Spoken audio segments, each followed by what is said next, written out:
ये निकम्मी सरकार, ये बीजेपी की धूर्त सरकार उस आदेश के खिलाफ सुप्रीम कोर्ट चलेगी कि हम अपने कर्मचारियों का वेतन नहीं बढ़ाएंगे। शर्म आनी चाहिए, डूब मरना चाहिए। नमस्कार, आप देख रहे हैं देवभूमि इनसाइडर। मैं हूं आपके साथ शुभांगी भट्ट। देखिए, उत्तराखंड में हर दिन किसी न किसी वजह से कई मुद्दों को लेकर प्रदर्शन चलते रहते हैं। इस वक्त हम लोग मौजूद हैं देहरादून में, जहां पर जो उत्तराखंड कांग्रेस मजदूर कमेटी जो है वो सचिवालय कूच के लिए निकल पड़ी थी, लेकिन उन्हें रास्ते पर ही रोक दिया गया है। कई मुद्दे इनके हैं जिनको लेकर आज ये सचिवालय घेराव के लिए निकले थे, मगर पहले ही पुलिस प्रशासन द्वारा बैरिकेडिंग के द्वारा इन लोगों को यहाँ पर रोक दिया गया है। इन्हीं के पास हम लोग जाएंगे और जानेंगे कि आखिर क्या कुछ सारे मुद्दे हैं और आखिर किस लिए इन्हें सड़कों पर उतरना पड़ा है। देखिए, हीरा सिंह बिष्ट जी भी यहाँ पर अभी मौजूद हैं, इनसे बात करेंगे क्योंकि यहाँ पर सचिवालय कूच के लिए ये लोग निकल पड़े हैं। सर, आप आज यहाँ पर मौजूद हैं, क्या कुछ आप कहना चाहेंगे?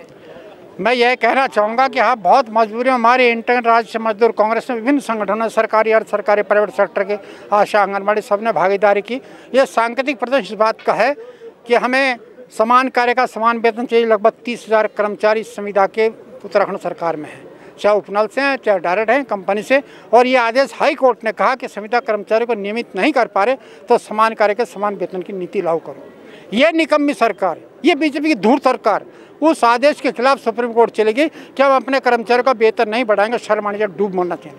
ये धामी जी हेलीकॉप्टर लेकर रोज मालाएं ले रहे, दे रहे, मंदिरों में झुक रहे, स्थान कर, ये इससे देश प्रदेश चलेगा। मैं ये कह रहा हूँ कि बड़ा काम मैंने आपको बताया कि ये नहीं आप करना चाह रहे। आंगनबाड़ी आशाएं प्रदर्शन करते, उनको आश्वासन दिया, अरे आप रेगुलर नहीं कर पा रहे तो उनको समान कार्य का समान वेतन जो संविदा कर्मचारियों को मांग रहे हैं हम लोग, आप उतना वेतन दे दो, मत करो रेगुलर। आपको कोई टेक्निकल दिक्कत है, नहीं कर रहे आप लोग को एनजीसी को शिफ्ट करने की साजिश कर रहे हैं। आपने डिफेंस के 4-5 कारखाने यहाँ पर जो हर साल हज़ारों लोगों को नौकरी मिलती थी, आपने प्राइवेट कंपनियों ने निकालना शुरू कर दिया, आप उस पर नहीं बोल रहे। आप सर्वे ऑफ इंडिया के सैकड़ों एकड़ ज़मीनें जिस पर अडानी अंबानी की नज़र है, वहाँ भर्तियाँ बंद कर दी, घास उग रही है।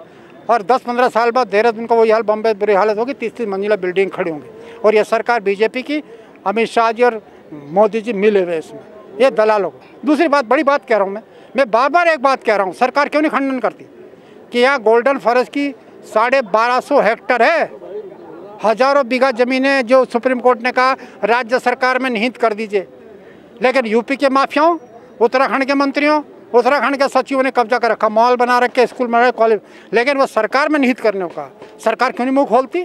आपको अस्पताल बनाना, स्कूल बनाना, ऑफिस बनाना, लीजिए उसको। गोल्डन फॉरेस्ट की इतनी जमीन हजारों एकड़ देहरादून में, क्यों नहीं कर रहे आप उसको? मैं पूर्व फौज का कप्तान साहब हूँ और राष्ट्रीय अध्यक्ष हूँ पूर्व सैनिक प्रकोष्ठ का।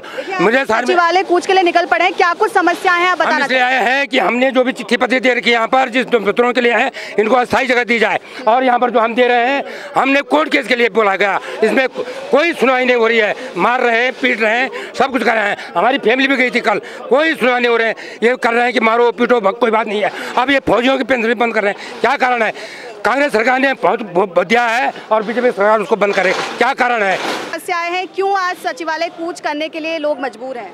अब सचिवालय आने का मूल उद्देश्य है मैम, वैसे तो भ्रष्टाचार चरम सीमा पर है, लेकिन कर्मचारी इसमें बहुत ज़्यादा पिस रहे हैं। और ख़ास करके ये स्कूली जो प्राइवेट स्कूल हैं उसमें जहाँ अब यहाँ जियो शासन और प्रशासन का जियो मौजूद होने के बाद में ये जिस काउंसिल से एफिलिएटेड होते हैं उनका भी स्पष्ट आदेश होने के बाद में शासनादेश का पालन नहीं होता, जियो का पालन नहीं होता।